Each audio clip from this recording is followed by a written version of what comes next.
Now, way back when episode 3 was coming out, spy pictures and images and anything you can get your hands on from the trailers and everything came out, and people really wanted to replicate these costumes from Obi-Wan to Mace Windu to Darth Vader to Anakin himself. Now, I was among a group of people that really wanted to authentically recreate the Anakin Revenge of the Sith costume, and I really think I did a pretty decent job at it. But one of the details specifically was the glove. Now, the glove had a lot of interpretation for it. In the original trailers that came out, a lot of people thought the glove was black. In fact, a lot of people still think today that the entire costume had shades of black, when in fact this is false. It was all shades of brown. As in the Revenge of the Sith lightsaber video I did earlier, which you can find at the end of this video, I had a chance to go to Celebration 3, which had a lot of the props and costumes on display, including episode 3 materials.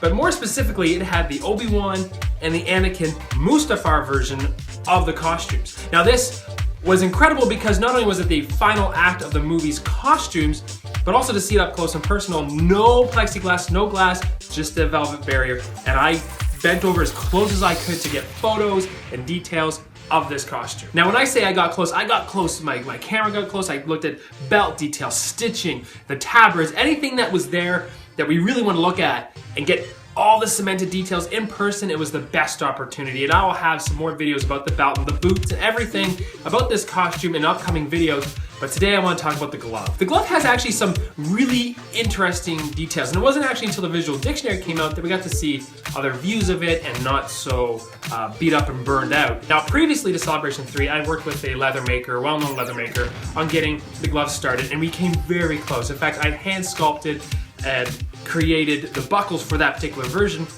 It was really, really close, and he did a fantastic job, but it wasn't 100% accurate. So I started on the road of getting things right. And one of the parts I really wanted to get right was the buckles. Now, Ruby's was starting to come out with their own version, and theirs were really, really close as well. So when I started looking at machinists to try and create a run, or really it was just for me, but sometimes doing a run of things helps spread the cost and helps other people get the details as well, he did the same thing. We actually sized up the Ruby's buckle and made it the correct dimensions based on the images that we had. It was around that time that I discovered Customs Props and the owner, Claudio Oliver, and he did a fantastic job of this. We had some back and forth quite a bit to get all the details correct, and we did. I think we went through maybe 3 or 4 versions before settling on the final version that you can still buy today. My machinist that was working on the actual buckles told me that he was fine doing the one set, but he didn't know about doing any more, and then fate happened. This is one of my favorite things about prop making, about collecting and getting everything right. The story as he tells it was that he was driving along at home in California.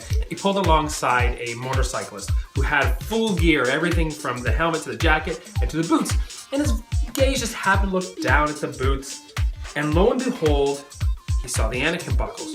At this point, we had no idea what they were. We just thought that they were custom made by the studio or by the prop makers to make everything on here. But he saw them. So he immediately remembered the name of the boot, went home, looked it up, and sure enough, they were right. Ordered some in, double checked, they were perfect. And it's just so great to hear. This is what prop making really is. Hunting down, and as soon as you give up sometimes on looking for the item, it just pops out of nowhere or on the highway beside you.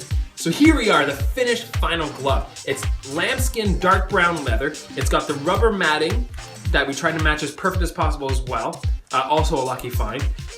3 sets of buckles, which actually was 2 sets of buckles, and then each of the bolts. And just all together, all the details, all the ribbing, all the puffy sections as they go down, the stitching on the glove on the underside, it's pretty much perfect to the actual episode 3 glove.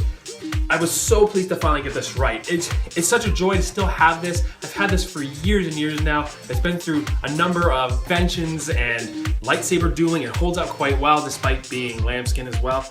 The best thing for me is to hear how popular it still is for Anakin costumers. It's still the place to get them. It's still the one to get if you go on eBay. Again, the links will be in the description below. So I hope you check them out. If you're at all interested in doing an Anakin costume, this is the glove to get. Be sure to check the link for description and comments on anything I mentioned in this video. Be sure to subscribe if you want to see some more videos. I will have more of this costume split up as the weeks go on. It's just a lot of detail to throw into one video, so I hope you enjoy that. Be sure to click here if you want to check out my Anakin Episode 3 lightsaber video, and click here if you want to check out my David Tennant Glasses by Magnolia Clothiers. As always, be sure to like, subscribe, share this with your friends, but as always, thanks for watching.